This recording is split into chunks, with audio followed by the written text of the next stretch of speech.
Hi, I'm Sam, and today I'll be talking about engaging participants in research with self-logged menstrual health data, and hopefully convincing you that this work opens up exciting new questions and directions for research on human-in-the-loop data analysis systems.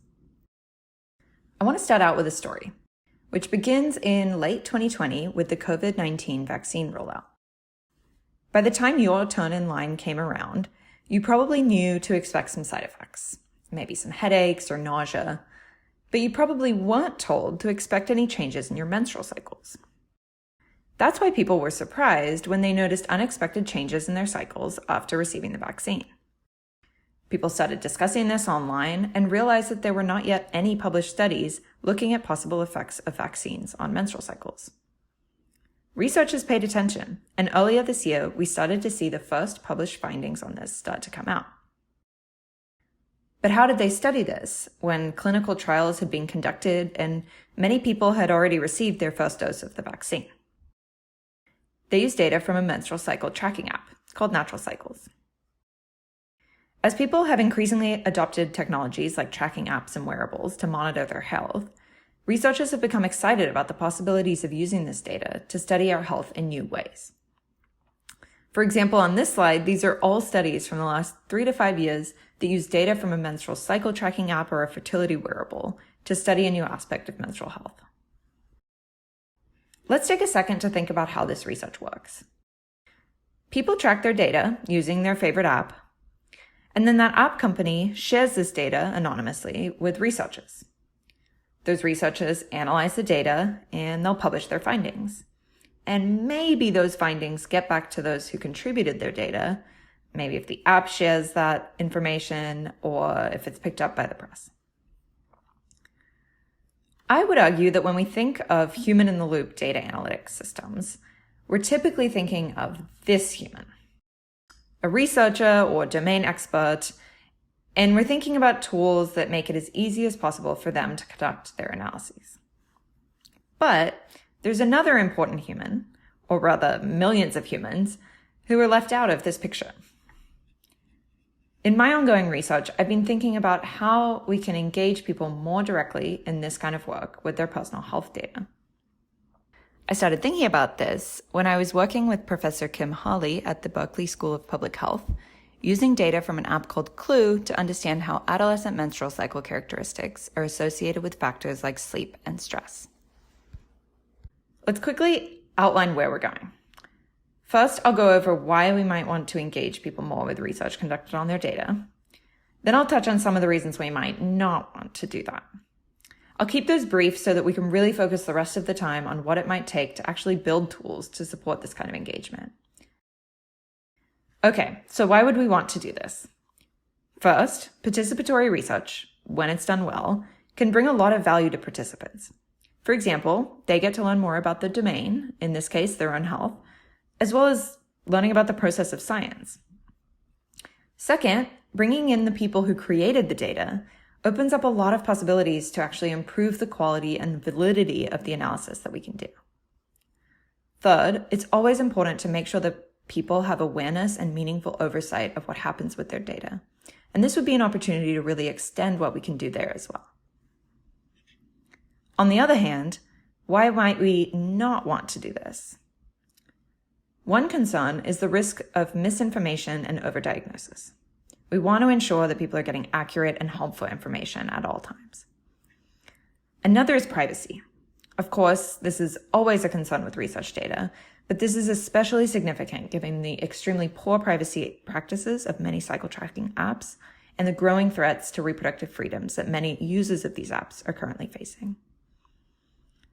A third concern is that we don't want engaging people in quantitative research to overemphasize quantification of their experiences and enforce comparisons to strict norms. I've covered these rather quickly, but you can check out our paper for greater detail, and I would be happy to discuss these issues more during the workshop. So let's talk about how we might actually start to engage people with this kind of research.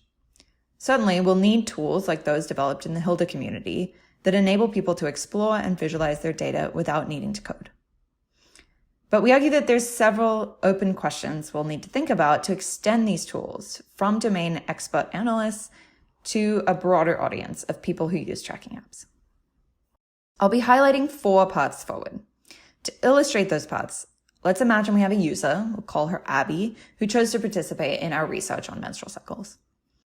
Abby's been tracking her cycles and started to notice that she sometimes goes 6 to 8 weeks without a period. She's curious how common that is and whether she should be worried. I'll pause to note here that I've spent some time reading online discussions about menstrual health, and this kind of question comes up all the time. Okay, so a first natural step might be to show Abby a distribution of the average cycle lengths of people in our research cohort, and then show her where she falls in that distribution. But if we showed this to her, she'd be thinking, that can't be right. Remember, she came here because she thought her cycles were unusually long. This brings us to our first design consideration. How can we leverage people's contextual expertise in data cleaning and analysis? What do I mean by this?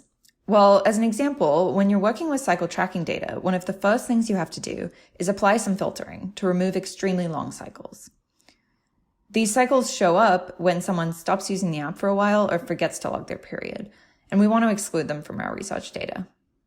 However, without asking the users, there's no way of knowing for sure whether we get this filtering right. In this case, Abby would say, wait, those were actually just long cycles, and we should give her the tools to be able to include those in the analysis.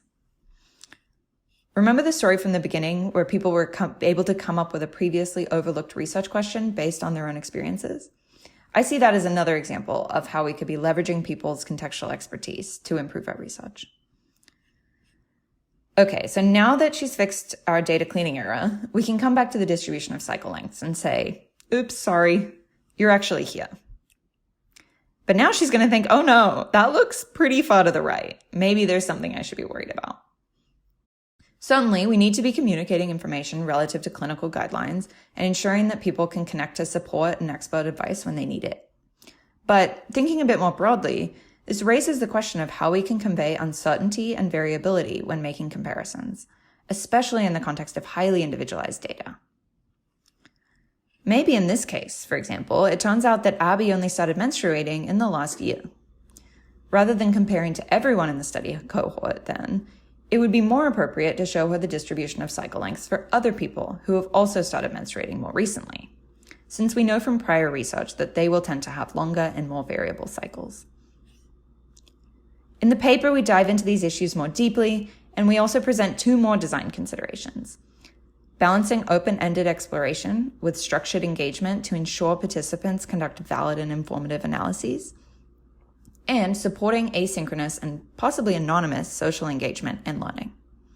Together, these are 4 areas that I think are really exciting and important directions for research towards tools that can engage people more directly in research with their personal health data. More broadly, though, I think doing this work will offer a lot of insight into how we can engage anyone with limited formal technical and domain expertise more directly with data. Thank you so much for listening, and I'm really looking forward to hearing what you think.